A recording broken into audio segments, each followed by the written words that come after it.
I paid my selfish sibling's rent for 2 years, just to see her settle at family dinner. He's a complete failure. I grinned, lifted my glass, and stunned her. When I declared, I won't cover it anymore, and then. For 2 long years, I supported my sister Lucy, paying her rent and expenses while she lived a life of luxury. I did it out of love, out of a sense of responsibility, and because I believed she was trying to better herself. But at a family dinner, she repaid my kindness by calling me a loser in front of everyone. That was the moment I decided enough was enough. I smiled, raised my glass, and calmly told her I wouldn't be paying her rent anymore. The look on her face was priceless. Looking back, I should have seen it coming. Lucy had always been this way, selfish, manipulative, and cunning. Even as a child, she had a knack for making everything about herself. If I got a new toy, she suddenly wanted it more than anything in the world. If I was sick, she'd exaggerate her own ailments to steal the attention. If I received praise, she'd find a way to twist it into a complaint about how life was unfair to her. But Lucy wasn't just selfish. She was smart. She never threw tantrums or demanded things outright. Instead, she played the victim masterfully. She had this uncanny ability to spin any situation to make people feel sorry for her. She wouldn't ask for help directly. She'd make you feel like a terrible person if you didn't offer. And it worked, every single time. I should have known better, but she was my sister. I wanted to believe in her. It all started 2 years ago. Lucy was 20 and wanted to move to the city to attend college. Our parents weren't against the idea, but they were realistic. They knew Lucy wasn't responsible with money. She had never held a real job, and any money she got her hands on disappeared almost instantly.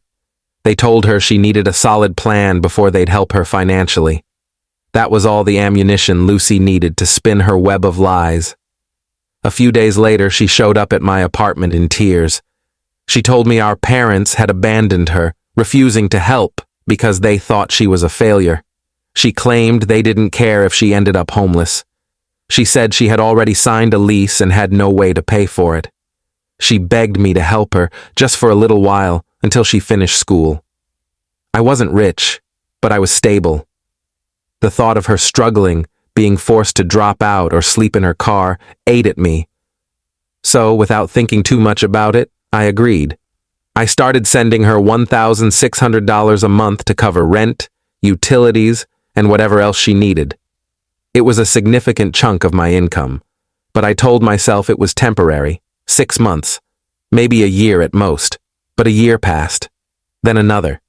And Lucy? She never mentioned paying me back. She never even acted grateful. If anything, she seemed annoyed when I asked her how school was going. She never thanked me, never checked in with me, never acted like I was doing her a favor. It was like I was just another bill she expected to get paid. What I didn't know was that Lucy was also taking money from our parents. The same parents she told me had cut her off. She had played us all, making each of us believe we were the only ones keeping her afloat. Meanwhile, she was living comfortably, spending money on nights out, shopping sprees, and whatever else she wanted. She had been lying to us for years, and we had all fallen for it. The breaking point came at a family dinner. It was a warm, festive evening at our parents' house. Mom had cooked a huge meal, Dad had opened a nice bottle of wine, and the mood was light and cheerful. Lucy, however, had clearly had too much to drink. She was laughing loudly, refilling her glass frequently, and talking non-stop. Then, out of nowhere, she dropped the bomb. "Sam? Oh, he's a total loser," she said, laughing as if it were a joke. The room fell silent. My mom's fork froze halfway to her mouth. My dad turned to look at her, his expression unreadable. Even mystical cousins, who had been engrossed in their own conversation, stopped talking. I put down my glass and smiled. "Well, Lucy," I said, "since I'm such a loser, I guess you don't need my money anymore." Her smile disappeared. "What?" "You know," I continued, "the $1,600 a month I've been sending you for the last 2 years?" since I'm a loser and all, I figured you wouldn't want to be supported by me anymore." She looked as if she had been slapped. For the first time in a long time, Lucy had nothing to say. She had no idea what she had just done. The dinner turned into an intervention.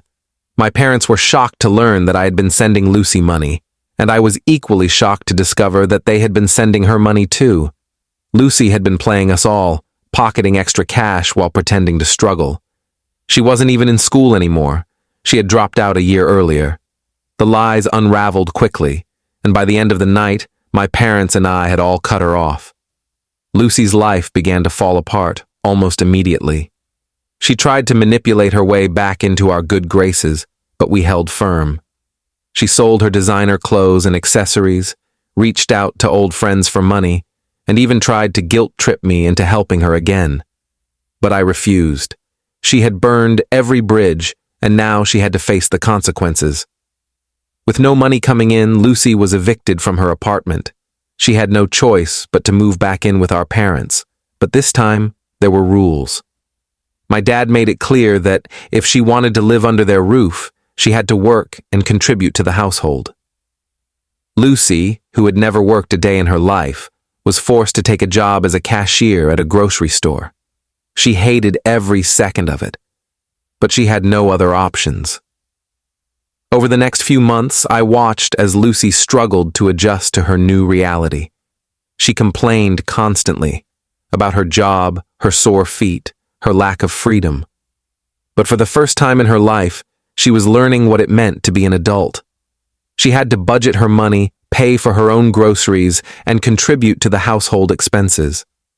It was a harsh wake-up call, but one she desperately needed. Months later, at another family dinner, I saw a different side of Lucy. She was quieter, more subdued. Gone were the expensive clothes and the cocky attitude. She looked tired, but there was a sense of humility about her that I had never seen before. She didn't talk much during dinner, but when she did, it was clear that she was finally starting to understand the value of hard work and responsibility. A few weeks ago, she texted me. It wasn't a long, dramatic apology or another plea for help. It was simple and to the point. "Hey, just wanted to say I get it now." I didn't reply. I didn't need to. Seeing her finally take responsibility for her actions was closure enough.